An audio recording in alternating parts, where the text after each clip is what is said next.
Hello students, welcome to the PNT coaching classes learn easily and smartly. तो आज हम पढ़ने वाले क्लास 10th हिंदी बोर्ड परीक्षा प्रश्न पत्र यानी कि बोर्ड एग्जाम क्वेश्चन पेपर 2022 का 3 नंबर वाले क्वेश्चन आंसर। तो चलिए करते हैं स्टार्ट। तो प्रश्न नंबर 16 में बोला गया है अतिशयोक्ति अलंकार की परिभाषा एवं उदाहरण लिखिए। तो यहाँ पे सबसे पहले हमको अतिशयोक्ति अलंकार की परिभाषा बतानी होगी यानी कि डेफिनेशन बताना होगा और उसके बाद उसका एक उदाहरण देखना होगा। तो चलिए देखते हैं इसके आंसर को। उत्तर में चलिए डेफिनेशन देखते हैं इसकी कि जहां कोई बात आवश्यकता से अधिक बढ़ा चढ़ाकर कही जाए वहां अतिशयोक्ति अलंकार होता है। इसका मतलब है कि जब कोई भी बात को अगर हम जरूरत से ज्यादा, आवश्यकता यानी कि जरूरत, तो जरूरत से ज्यादा अगर बढ़ा चढ़ाकर बहुत ज्यादा हाईलाइट करके कोई चीज कह रहे हैं, बता रहे हैं, तो वहां पे अतिशयोक्ति अलंकार होती है। तो यानी कि देखिए कोई भी चीज को बढ़ाना या चढ़ाना कैसे है। तो एग्जाम्पल के लिए मैं बोल रहा हूँ कि श्रीलंका में जब हनुमान जी गए थे रावण की लंका में, तो उन्होंने उसको सिर्फ आग लगा करके आ गए थे। ठीक है, तो इसको अगर हम थोड़ा सा बड़ा चढ़ाकर बताएंगे तो इस तरीके से लिखेंगे, हनुमान की पूंछ में लगन न पाई आग, लंका सारी जरी गई, गए निशाचर भाग। तो इसका अर्थ ये होता है कि जो हनुमान जी थे उनकी पूंछ में आग लगाई गई थी इसलिए क्योंकि वो जल जाए, उनकी पूंछ जल जाएगी, फिर उनकी पूरी बॉडी जल जाएगी, लेकिन ऐसा हुआ नहीं था। लगन न पाई आग यानी कि आग तो लग नहीं पाई थी, उल्टा सारी लंका जो थी वो जरी गई यानी कि जल गई। तो जो सारी लंका थी वो जल गई थी और जलती हुई लंका को देख करके जो वहाँ पे निशाचर थे यानी कि जो राक्षस लोग थे वो सारे के सारे भाग गए थे। तो यहाँ पे इस बात को बड़ा चढ़ाकर वर्णन किया हुआ है, बताया गया है, इसलिए हम बोल सकते हैं कि यहाँ पे अतिशयोक्ति अलंकार है। ओके स्टूडेंट्स, क्लियर है। चलिए देखते हैं नेक्स्ट क्वेश्चन।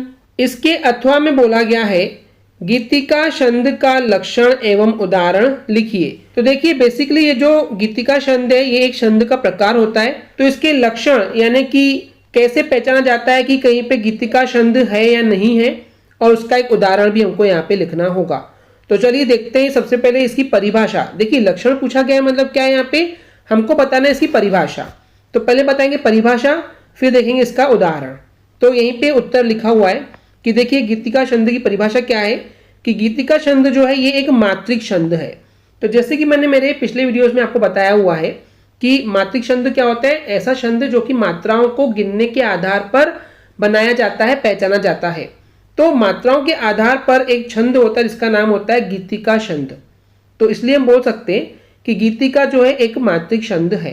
पहली बात, इसके प्रत्येक चरण में कुल 26 मात्राएं होती है। अब देखिए चरण क्या होता है मैं आपको समझाता हूँ। जैसे हम कविता लिखते हैं तो कविता लिखते हैं, देन कॉमा लगाते हैं, ठीक है, एंड देन अगेन थोड़ा सा लिखते हैं एक लाइन, देन फुल स्टॉप होता है, पूर्ण विराम, एक और लाइन, फिर कॉमा, फिर एक लाइन। तो ये एक लाइन जो है ना ये हमारे लिए यहाँ पे एक चरण का काम करने वाला है। ठीक है, तो हर लाइन में कुल कितनी मात्राएं होने वाली है, तो कुल 26 मात्राएं होती है किसमें, गीतिका छंद में।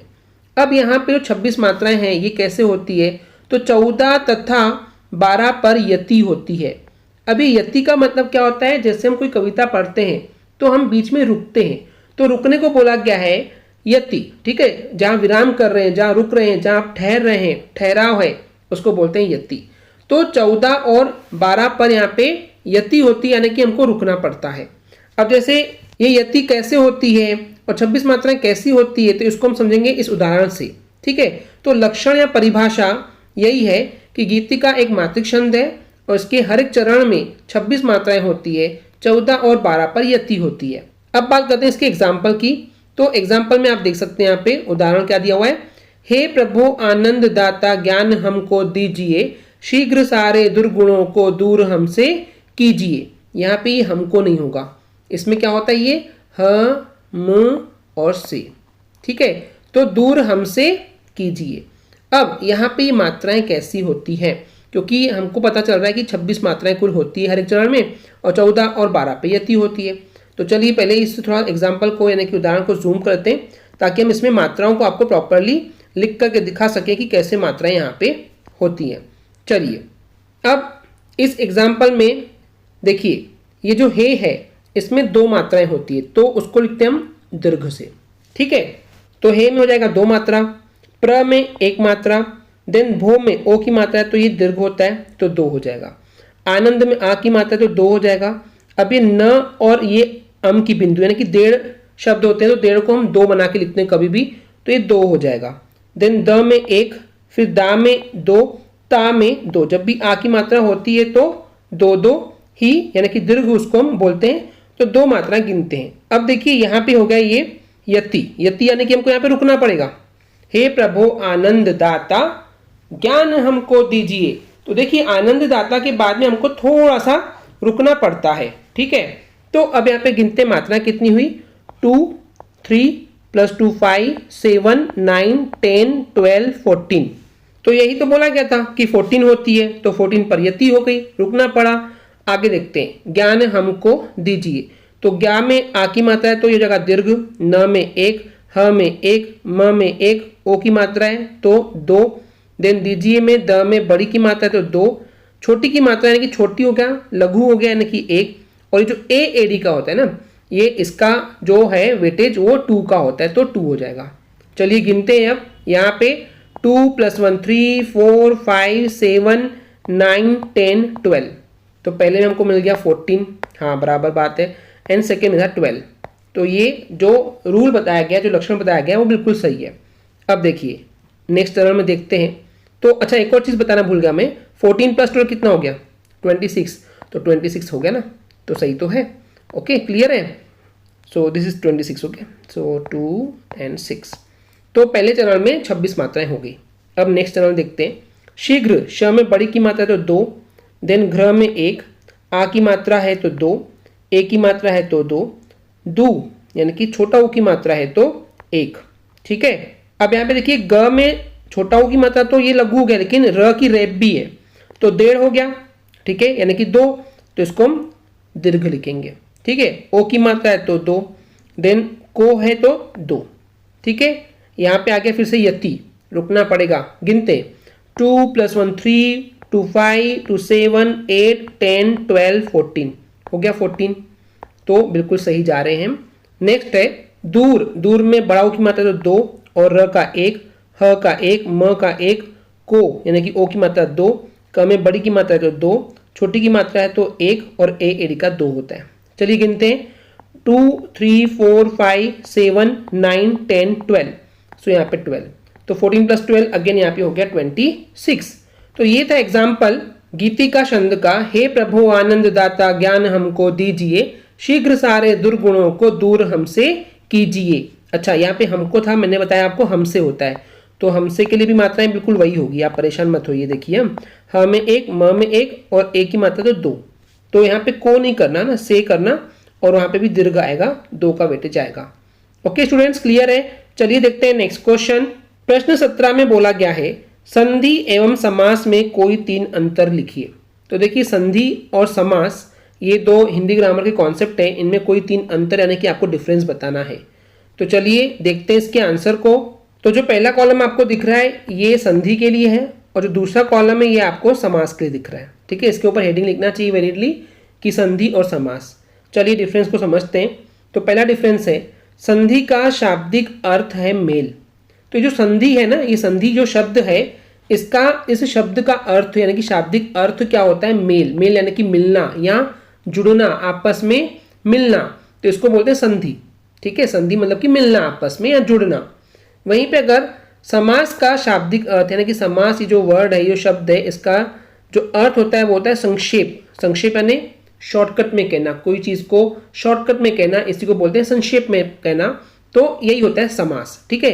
तो संधि यानी मिलना और समास यानी कि संक्षेप में कहना, शॉर्टकट में बोलना, समरी में बोलना, ठीक है। सेकेंड डिफरेंस है संधि में 2 वर्ण मिलते हैं। देखिए वर्ण क्या होते हैं पहले समझते हैं।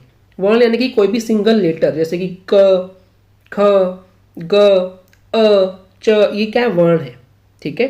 तो संधि में क्या मिलते हैं, तो 2 वर्ण आपस में मिलते हैं। लेकिन समास में क्या मिलते हैं, समास में 2 पद मिलते हैं।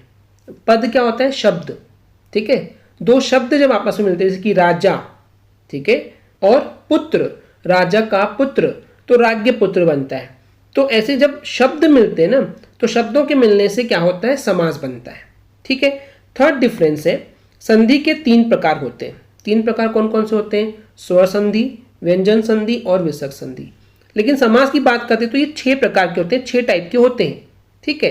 पहला तत्पुरुष, द्विगु, द्वंद्व, अव्ययीभाव समास, बहुब्रीहि समास, कर्मधारय समास। तो ये 6 प्रकार के समास होते हैं। नेक्स्ट डिफरेंस है, संधि को तोड़ने की क्रिया को संधि विच्छेद कहते हैं।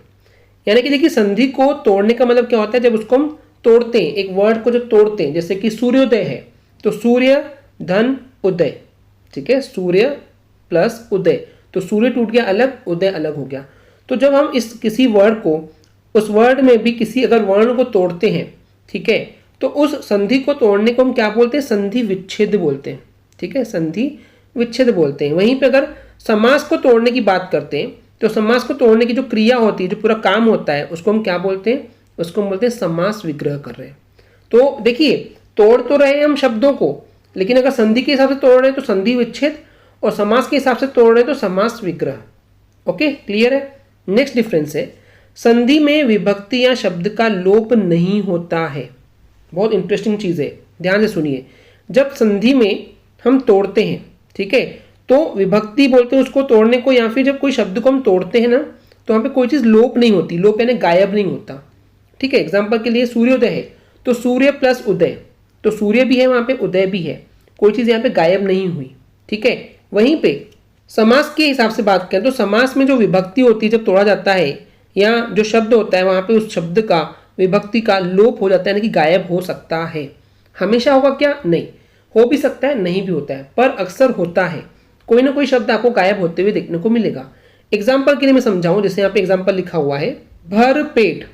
अब इसको जब देखो, ये बनाया कैसे गया है, एक्चुअली भरपेट, ये भर और पेट दो वर्ड नहीं थे, मेन वर्ड क्या थे, पेट भर कर।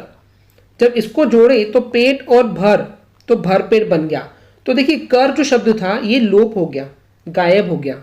तो वही यहाँ बोला गया कि समास में कोई भी विभक्ति या शब्द का या पद का लोप हो सकता है, वो गायब हो सकता है, ठीक है। जैसे कि राज्ञ पुत्र या राजा पुत्र बोलते हैं, तो वहाँ पे क्या छुपा हुआ है, राजा का पुत्र, का छुप गया, गायब हो गया, लोप हो गया। तो समास में जो शब्द होते हैं वहाँ गायब होते हैं, लोप होते हैं, लेकिन संधि में ऐसा नहीं होता है, ठीक है। एक एग्जाम्पल के जरिए एक और नेक्स्ट डिफरेंस देखते हैं कि संधि में हम प्लस, ये जो चिन्ह है, जो सिंबल है, इसका उपयोग होता है, लेकिन समास में प्लस का उपयोग नहीं होता है भाई। जैसे देखिए, सूर्योदय वर्ड था तो सूर्य प्लस उदय, देखिए सूर्य नहीं होगा ना, ये सूर्य होगा, सिर्फ क्या होगा, ये हो गया सूर्य, ये सूर्य होगा, सूर्य प्लस उदय, ठीक है। सूर्य प्लस लगाते हैं, देखिए ये प्लस लगाए हैं, ठीक है। वहीं पे जब हम समास में लिखते हैं, समास विग्रह करते हैं, तो प्लस नहीं लगाते। भरपेट का क्या हो गया, देखिए पेट भर कर, कहीं प्लस लगाया क्या, नहीं लगाए। ओके स्टूडेंट्स, क्लियर है। चलिए देखते हैं नेक्स्ट क्वेश्चन। इसके अथवा में बोला गया है वाच्य की परिभाषा एवं वाच्य के प्रकार लिखिए। तो देखिए, वाच्य क्या होता है, इसकी हमको परिभाषा बताना है, और इस वाच्य के प्रकार कितने होते हैं वो भी हमको यहाँ पे बताना है। तो चलिए समझते हैं इसको आंसर से। तो ये वाच्य क्या है, पहले इसको समझते हैं। वैसे तो इसको इंग्लिश में बोलते हैं हम वॉइस।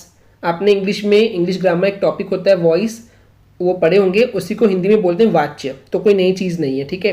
तो वाच्य क्या है और यहाँ पे हमको समझाना है, इसके बाद हमको बताना है इसके प्रकार कितने होते हैं। तो पहले परिभाषा को समझते हैं।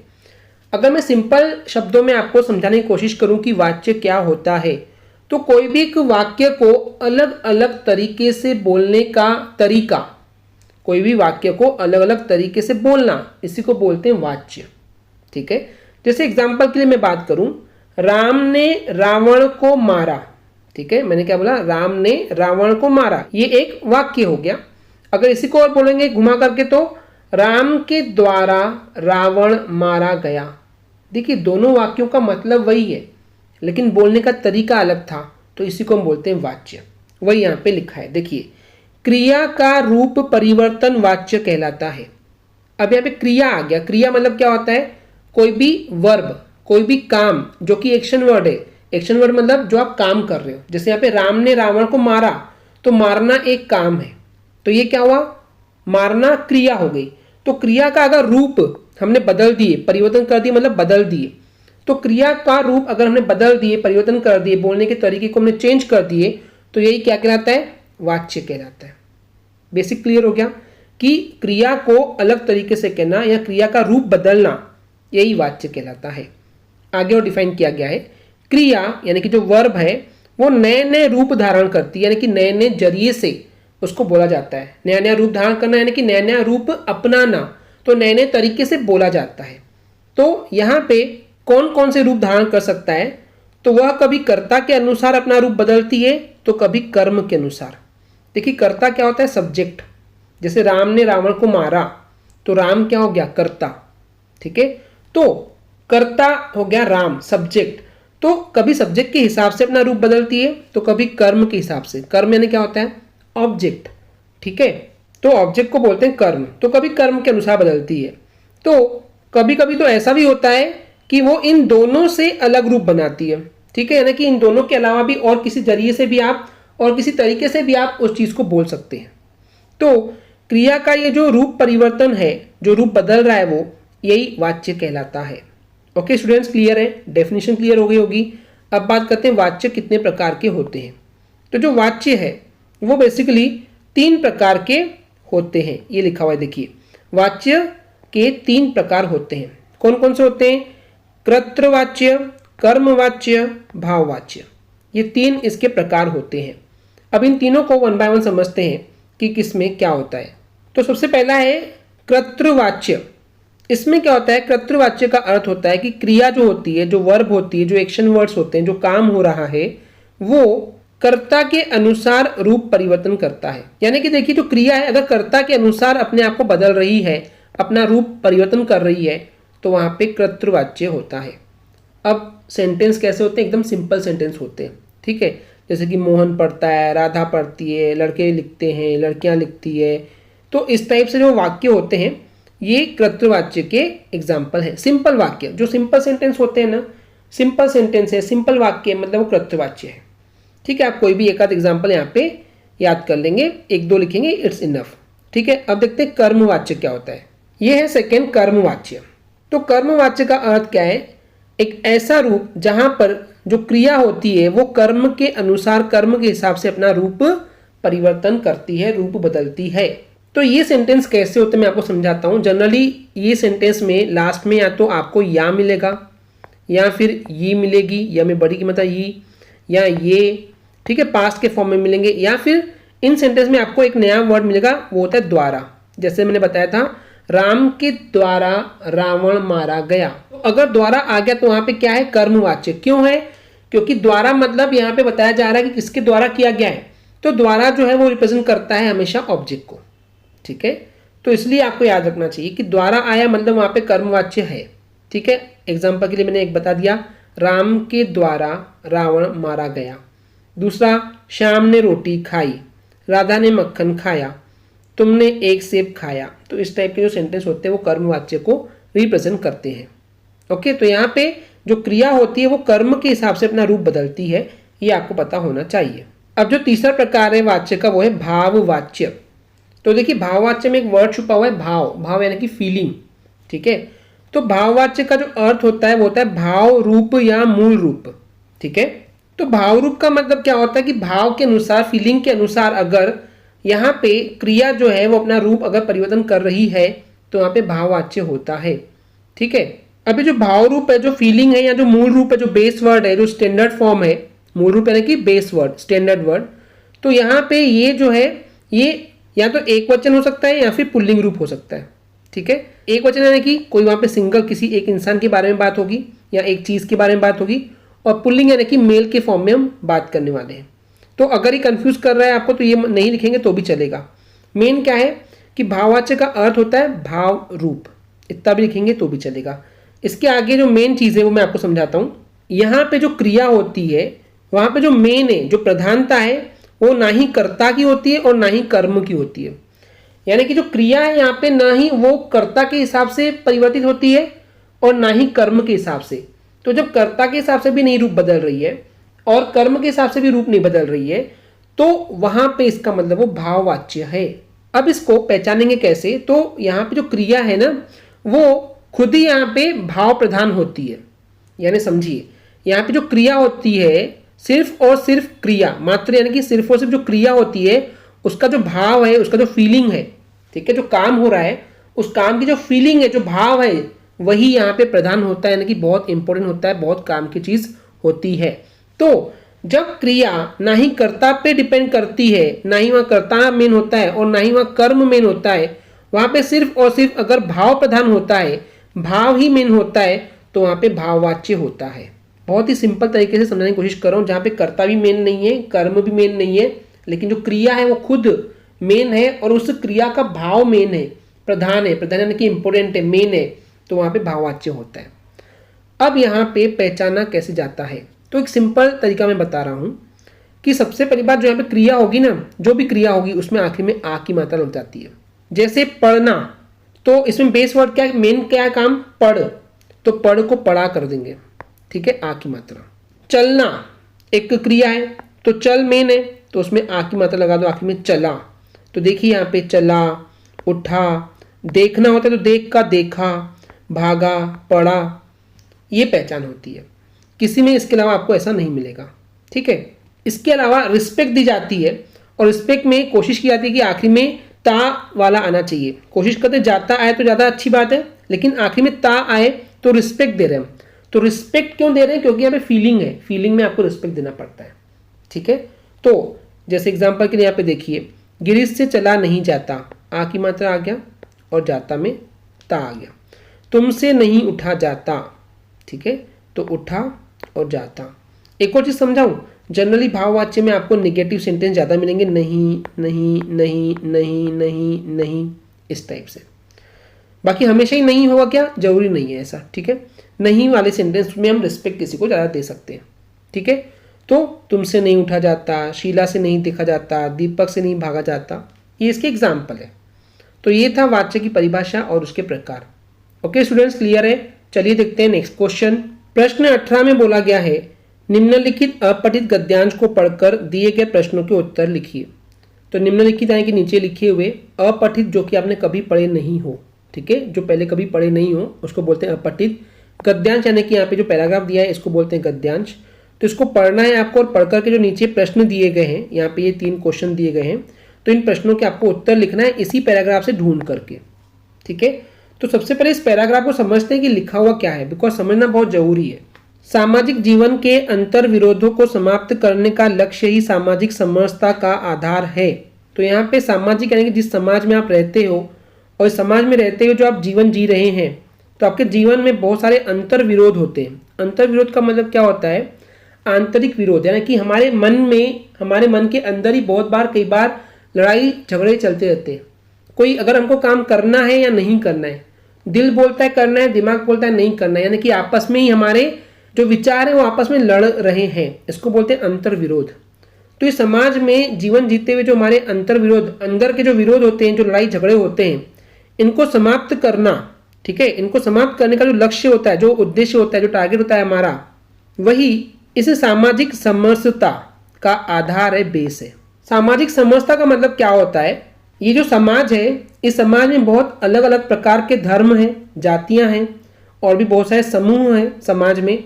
तो उनके बीच में प्रेम बना रहे, अच्छी फीलिंग बनी रहे, समानता रहे, सब एक जैसे रहें, इसको हम बोलते हैं सामाजिक समरसता। यानी कि सब समान है, सभी धर्म समान है, सभी जातियां समान है और सभी में आपस में प्रेम बना हुआ है, इसको बोलते हैं सामाजिक समरसता।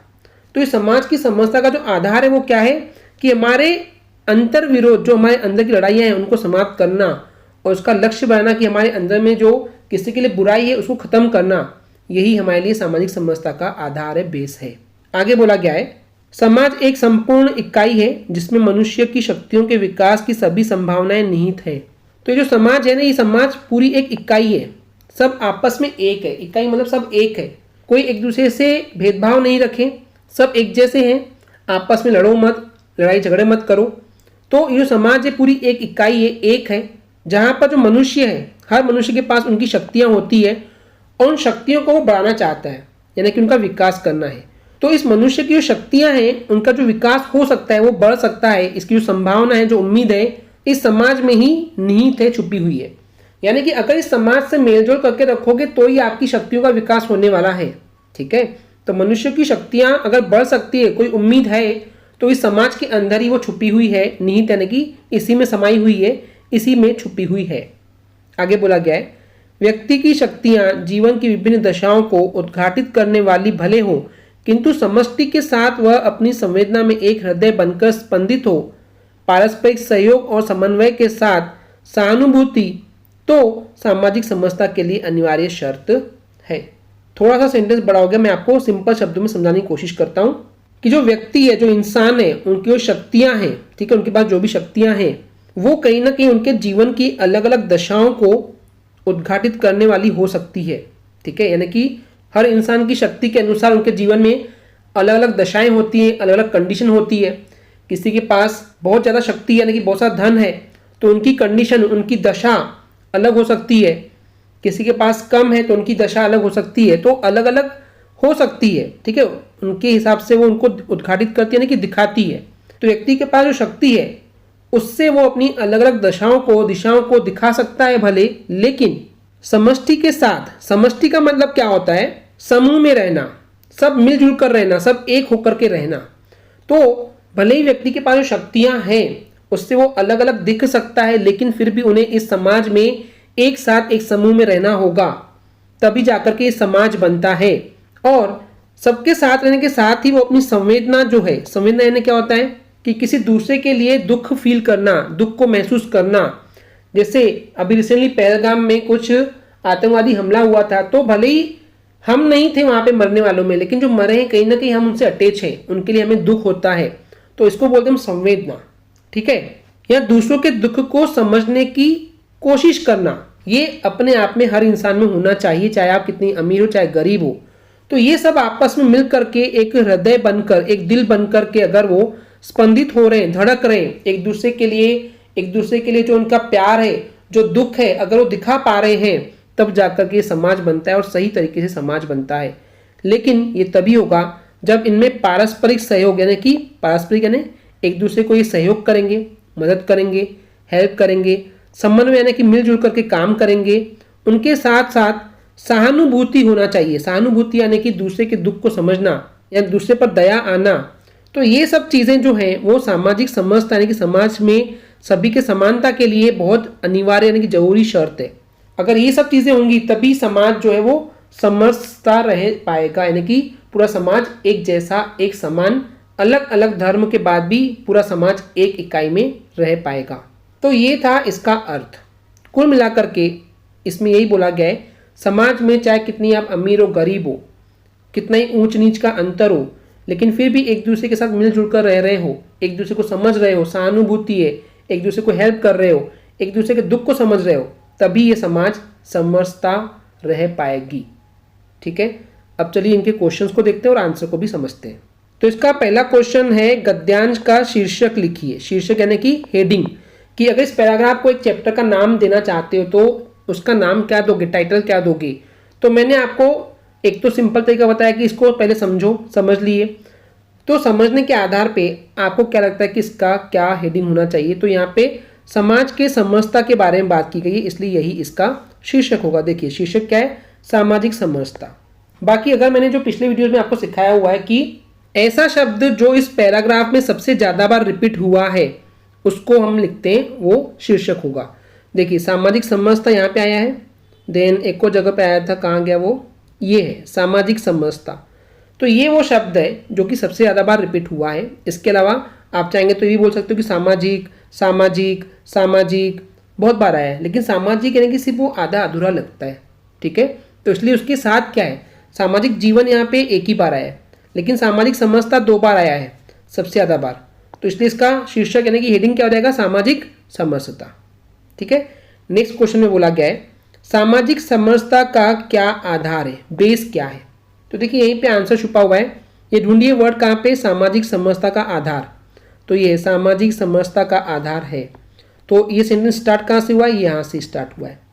तो ये लाइन पूरी आपका आंसर हो जाएगा कि सामाजिक जीवन के अंतर विरोधों को समाप्त करने का लक्ष्य ही सामाजिक समरसता का आधार है। देखिए वही यहाँ पे आंसर भी लिखा हुआ है। ओके स्टूडेंट्स, क्लियर है। नेक्स्ट क्वेश्चन में बोला गया है, सामाजिक समरसता के लिए अनिवार्य शर्त क्या है, जो जरूरी शर्त है सामाजिक समरसता के लिए वो क्या है। तो ये भी आंसर देखिए यही छुपा हुआ है, सामाजिक समरसता के लिए अनिवार्य शर्त है। तो ये सेंटेंस शुरू कहाँ से हुआ है, ये स्टार्ट हुआ है ये कॉमा के बाद से, पारस्परिक सहयोग और समन्वय के साथ सहानुभूति तो सामाजिक समरसता के लिए अनिवार्य शर्त है। तो देखिए वही चीज़ यहाँ पे लिखा हुआ भी है। तो इस तरीके से पैराग्राफ से आपको आंसर ढूंढते आना चाहिए। ओके स्टूडेंट्स, क्लियर है? चलिए देखते हैं नेक्स्ट क्वेश्चन।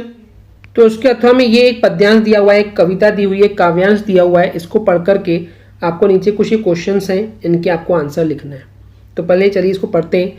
कल हमारी कुटिया में बिन पूछे तूफान दाखिल हो जाते थे, आज हमारे घरों में बिन दरवाजा खटखटाए जो चले आ रहे हैं, उनसे हमारी दीवारें और छतें नहीं, हमारी बुनियाद चरमरा रही है।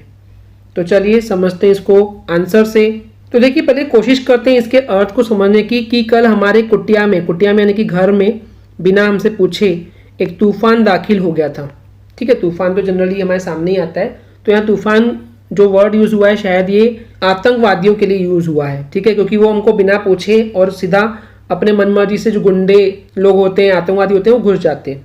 और आज हमारे घरों में बिन दरवाजा खटखटाए ही जो चले आ रहे हैं, बिन दरवाजा खटखटाए यानी कि तोड़ करके और सीधा अंदर आ जाते हैं, तो उनसे हमारी जो दीवारें घरों की और जो छतें हैं वो अब उनका जो बेस है, जो बुनियाद है, वो चरमरा रहा है, यानी कि कमजोर होता चला जा रहा है। ठीक है, एक आइडिया लग गया कि इसका अर्थ क्या है। अब देखिए, अब यहाँ पे सबसे पहला क्वेश्चन देखते हैं। यहाँ क्वेश्चन है कि कल हमारी कुटिया में बिना पूछे कौन दाखिल हो जाता है। दाखिल होने यानी कि घुस के आ जाना। तो कौन दाखिल होके आ रहा है? यहाँ देखिए तूफान दाखिल हो रहा है। तो वही यहाँ पे आंसर में कुछ समय पहले, क्योंकि आतंकवादी अभी तो नहीं है, लेकिन अब से कुछ समय पहले ऐसा होता था कि कुछ समय पहले जो आतंकवादी हैं वो तूफान की तरह हमारे घरों में हमसे बिना पूछे घुस जाया करते थे और वे हमारा सब कुछ लूट कर ले जाते थे। जो भी पैसे वगैरह, जो भी धन, कपड़े, ये वो जो भी रहता था वो लूट करके लेकर चले जाते थे। ठीक है, पहला आंसर। दूसरा है हमारी बुनियाद क्यों चरमरा रही है। जो बुनियाद है, जो बेसिक है ना, जो बेस है हमारा, वो क्यों कमजोर हो रहा है। तो जो क्रूर आतंकवादी, जो बहुत ही निर्दयी, क्रूर यानी कि जिनको दया नहीं आती है, तो ऐसे आतंकवादी के उपद्रव यानी क्या होता है?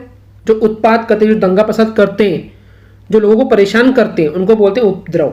तो जो ये निर्दयी आतंकवादी है, उनके उपद्रव की वजह से, उनके दंगे फसाद की वजह से हमारा जो समाज है, जो हमारी सोसाइटी है, वो आतंकित हो गई है, यानी कि आतंक से डर गई है, भयभीत हो गई है। तो इन आतंकवादियों की वजह से, उनके दंगों की वजह से हमारा पूरा समाज जो है वो भयभीत हो गया है, डर गया है उनके आतंक से, उनके इन एक्शन से। तो वही तो पूछा गया क्वेश्चन में कि हमारी बुनियाद जो बेस है वो चरमरा क्यों गई है, कमजोर क्यों गया? क्योंकि हम लोग डर गए हैं, हम आतंकित हो गए हैं। ये जो निर्दयी आतंकवादी है, इनके कामों की वजह से हम डर गए हैं। डरने की वजह से हमारा जो बेस है वो कमजोर हो गया, आतंकित हो गया, ना कि भयभीत हो गए। उनके आतंक से, उनके दंगों से, उनके मारधाड़ से हम भयभीत हो गए, डर गए। तो इसलिए जो बुनियाद है, जो समाज की जो बेस है, वो डर गया है, हिल गया है, कमजोर हो गया है। नेक्स्ट है बुनियाद चरमराने से कवि का क्या तात्पर्य। यहाँ पे जो वर्ड है बुनियाद चरमराना, इसका मतलब क्या है, कवि का तात्पर्य क्या है, अर्थ क्या है इसके पीछे। तो आंसर है जो बुनियाद चरमराने से कवि का तात्पर्य यह है कि जो समाज की व्यवस्था है, ओके, जो समाज में जो मैनेजमेंट था सब चीज़ों का, उनके जो मूल आधार, जो बेस होते हैं, उनके डगमगाने से है।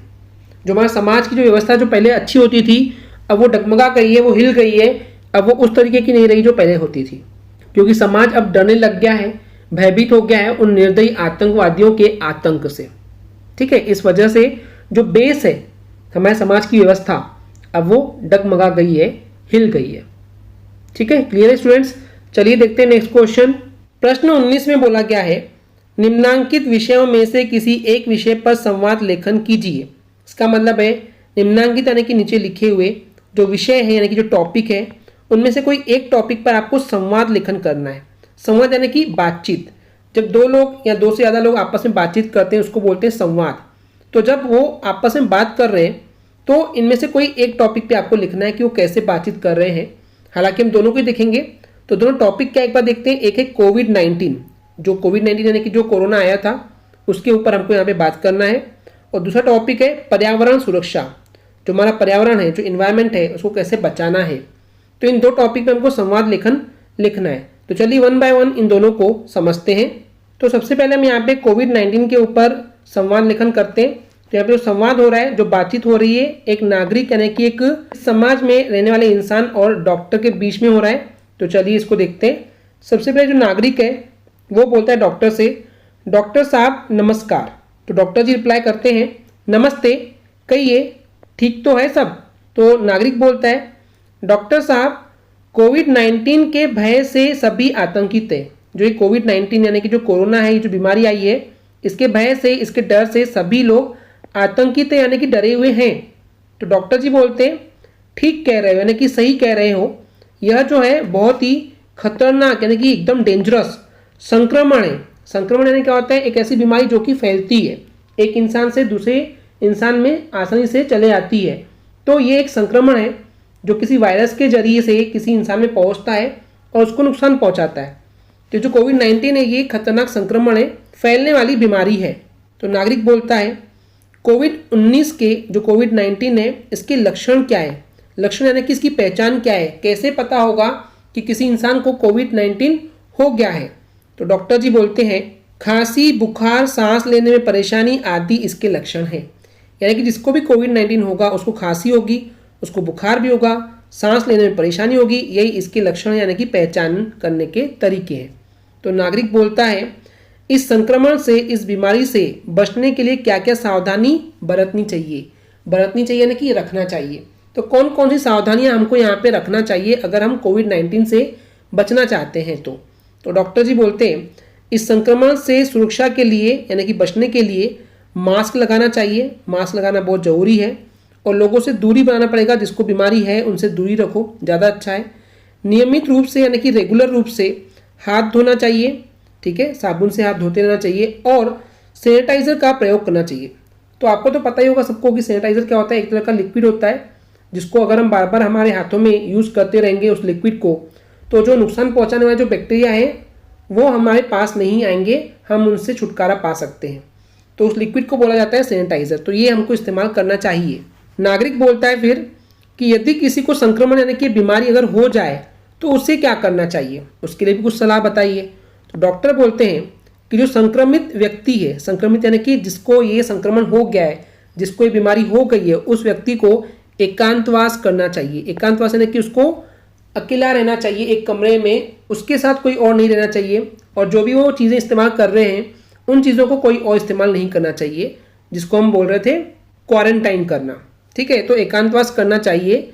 तो डॉक्टर के परामर्श से, परामर्श ने डॉक्टर के सलाह लेने के बाद, डॉक्टर को दिखाने के बाद उनसे जो उन्हें बताई है वही दवाएं लेनी चाहिए और व्यायाम यानी कि एक्सरसाइज जो है वो करते रहना चाहिए, ठीक है। तो ये सब करने से धीरे धीरे वो चीज़ जो है यानी कि जो कोविड-19 जो बीमारी है वो दूर होते चले जाएगी।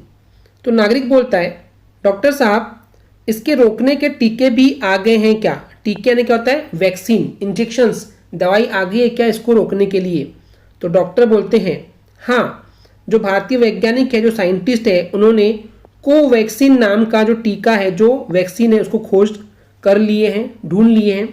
ये जो टीका है, ये जो वैक्सीन है, वो इस संक्रमण को यानी कि इस बीमारी को ठीक करने में, उपचार यानी कि उसका इलाज करने में सफल सिद्ध हो रहा है, यानी कि सक्सेसफुल साबित हो रहा है। और जो दूसरे देश है, दूसरी कंट्रीज़ हैं, उन्होंने भी बहुत सारे टीके जो हैं, जो वैक्सीन से वो खोज लिए हैं। तो नागरिक बोलते हैं तब तो इस पर नियंत्रण हो जाना चाहिए। नियंत्रण यानी कि कंट्रोल। तो ये जो कोविड-19 की बीमारी है, फिर तो इसको कंट्रोल किया जा सकता है, इसका मतलब। तो डॉक्टर बोलते हैं नियंत्रित करने के प्रयास तो हो रहे हैं। नियंत्रित यानी कि इसको कंट्रोल करने के जो प्रयास है, जो ट्रायल्स हैं, वो किए जा रहे हैं। लेकिन ये जो संक्रमण है, ये जो बीमारी है, ये अपना रूप बार बार बदल लेता है और बदल कर वापस हमारे बॉडी में आ जाता है। नागरिक बोलता है तो क्या इसे समाप्त करना असंभव है? यानी कि इसको ख़त्म करना क्या इम्पॉसिबल है क्या? असंभव यानी इम्पॉसिबल है क्या? तो डॉक्टर बोलता है नहीं नहीं, ऐसा नहीं है। कोवैक्सीन, कोविशील्ड, स्पुतनिक और भी बहुत सारे जो टीके हैं, जो वैक्सीन हैं, उनके मदद से ये जो संक्रमण, ये जो बीमारी है, वो रोका जा रहा है, उसको बराबर स्टॉप किया जा रहा है। फिर भी लोगों को जो सावधानी है वो तो रखना जरूरी है, आवश्यक है। अगर सिर्फ दवाई से काम हो जाएगा तो ऐसा नहीं है, थोड़ी सी सावधानी भी रखनी पड़ेगी।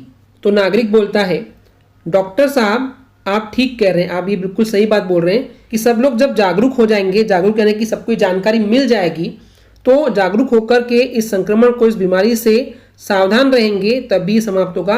अगर लोग लापरवाह रहेंगे तो फिर बीमारी ठीक होने में बहुत टाइम लग जाएगा या दिक्कत आएगी। तो नागरिक ऐसा बोल करके इस संवाद को, इस बातचीत को यहीं ख़त्म करता है। तो इस तरीके से आपको यहाँ पे लिखना है। जरूरी नहीं है स्टूडेंट्स कि आपको यही लिखना है, आप थोड़ा सा स्टैंडर्ड तरीके से अपने और भी तरीके से लिख सकते हैं। जस्ट एक तरीका था कि आपके माइंड में आना चाहिए कि कैसे हम लिख सकते हैं। ओके स्टूडेंट्स, क्लियर है? चलिए नेक्स्ट संवाद देखते हैं। अब जो नेक्स्ट टॉपिक है वो है पर्यावरण सुरक्षा का। पर्यावरण यानी क्या होता है?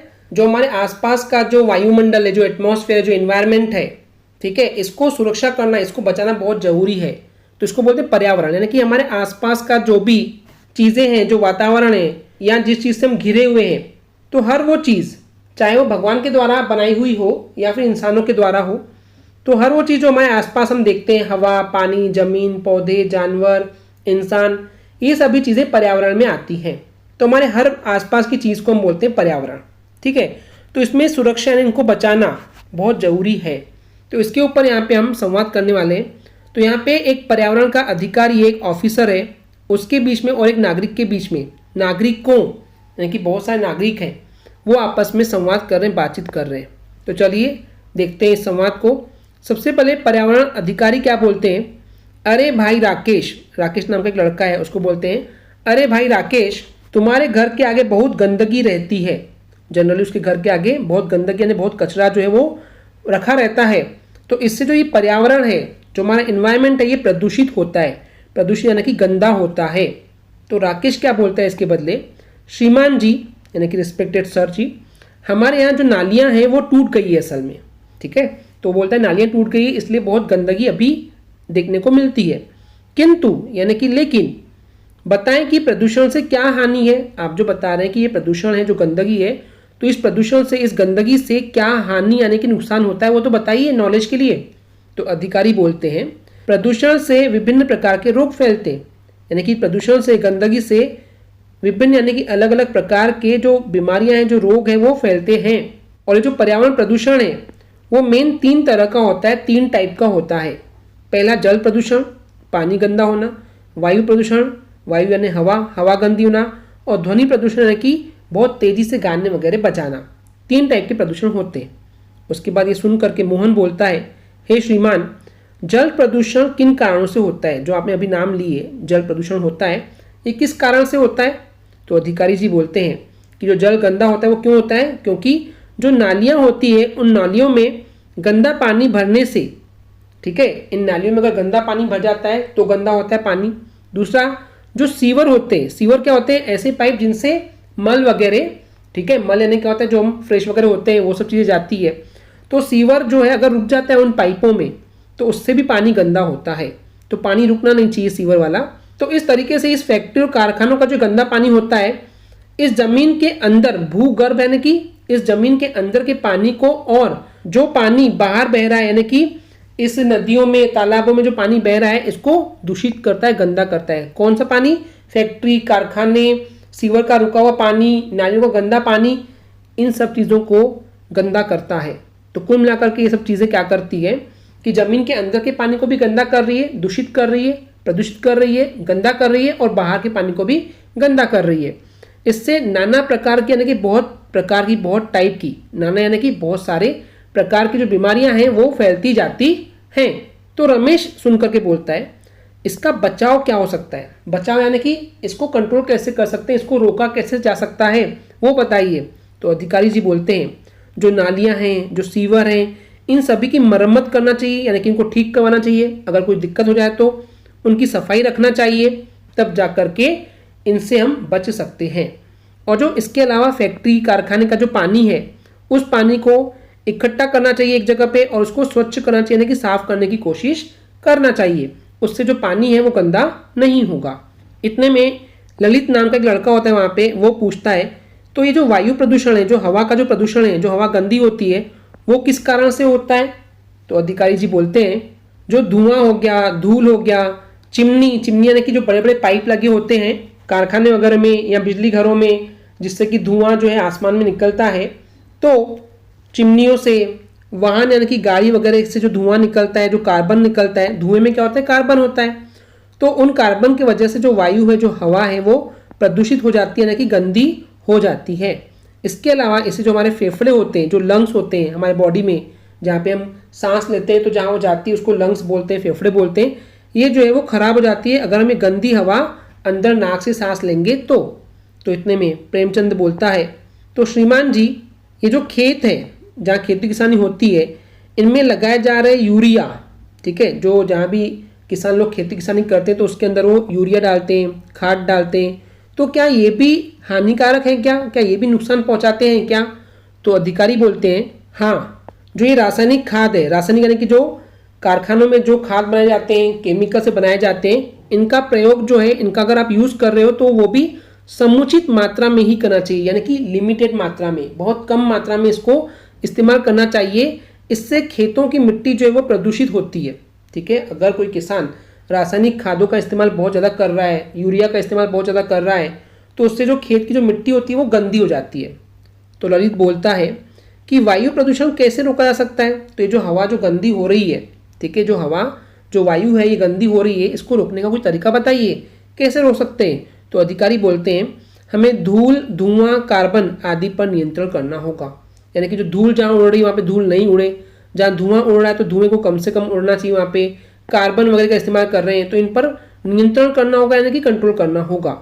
तो इतने में वहाँ पे जो मोहन रहता है वो बोलता है ध्वनि प्रदूषण क्या होता है? ध्वनि यानी कि जो ये आवाज़ का जो प्रदूषण है ये क्या होता है? तो अधिकारी जी बोलते हैं जो लाउड स्पीकर होते हैं, ठीक है, स्पीकर जो बजाते हैं हम लोग डीजे वगैरह, टीवी हो गए, टीवी की आवाज़ बहुत तेज करके सुनते हैं, ट्रक, कार ये हॉर्न करते हैं, पों पों, ये जो वाहन होते हैं, जो तेज गाड़ी जो चलते हैं, गाड़ियाँ जो भी चलती हैं, 2 व्हीलर 4 व्हीलर, तो ये बहुत तेज आवाज़ करके ध्वनि प्रदूषण करते हैं। तो इसी से ध्वनि प्रदूषण होता है। इससे प्रॉब्लम ये हो रही है कि इससे जो लोग हैं ना वो बहरे हो रहे हैं, उनको सुनने में बहुत दिक्कतें हो रही है। तो इतने में प्रेमचंद बोलता है तो इसका मतलब है कि हमें शोर शराबे से बचना चाहिए। जहाँ शोर शराबा यानी कि जहाँ बहुत हल्ला हो रहा है उससे हमको बचना चाहिए। तो अधिकारी बोलता है ये सभी प्रदूषण घातक है। ये सभी जो प्रदूषण हमने बात की यहाँ पे, ये सभी क्या है? घातक है। घातक यानी कि जानलेवा है, ये हमारी जान ले सकते हैं, इतनी खतरनाक है। तो ये जो प्रदूषण है ये पर्यावरण को, हमारे इन्वायरमेंट को दूषित करते हैं, गंदा करते हैं, और गंदा करके ये बीमारियों को, रोग यानी बीमारियां, तो बीमारियों को बढ़ाते हैं। कौन? ये प्रदूषण। तो इससे आगामी यानी कि आने वाले जो पीढ़ी है, ठीक है, पीढ़ी जो है कि बच्चों के बच्चे हैं, उनके लिए संकट यानी कि परेशानियां जो है वो पैदा हो रही हैं। तो राकेश बोलता है इसका तो यह अर्थ है कि पर्यावरण प्रदूषण से मनुष्य को बहुत हानि हो रही है। तो इसका अर्थ है ना कि इसका मतलब ये है कि जो ये पर्यावरण प्रदूषण हो रहा है, जो इन्वायरमेंट पॉल्यूट हो रहा है, जो गंदा हो रहा है, इससे मनुष्य को यानी कि इंसानों को बहुत हानि यानी कि नुकसान हो रहा है। तो अधिकारी जी बोलते हैं ठीक कह रहे हो, यानी कि बिल्कुल सही कह रहे हो तुम, कि जो पर्यावरण है, जो हमारा इन्वायरमेंट है, इसकी सुरक्षा के लिए, इसको बचाने के लिए स्वच्छ वायु, साफ हवा, साफ जल, और जो शोर शराबा, जो ये बहुत शोरगुल है, जो हल्ला है, इस पर हमको नियंत्रण यानी कि कंट्रोल आवश्यक है, जरूरी है, तभी जाकर के आने वाली पीढ़ी आसानी से जी पाएगी। तो इस तरीके से पर्यावरण सुरक्षा के ऊपर संवाद यहाँ पे हमने देखे। जरूरी नहीं कि यही आपको लिखना है, आप अपने शब्दों में भी अच्छे तरीके से आप इसको लिख सकते हैं। ओके स्टूडेंट्स, क्लियर है? आई होप स्टूडेंट्स आपको ये क्लियर हो गया होगा। अगर आपको हमारी वीडियो से कुछ भी सीखने मिला या नॉलेज मिला तो प्लीज़ हमारे चैनल को सब्सक्राइब कीजिए, और वीडियो पसंद आई तो इसको लाइक एंड शेयर जरूर करें। Thank you.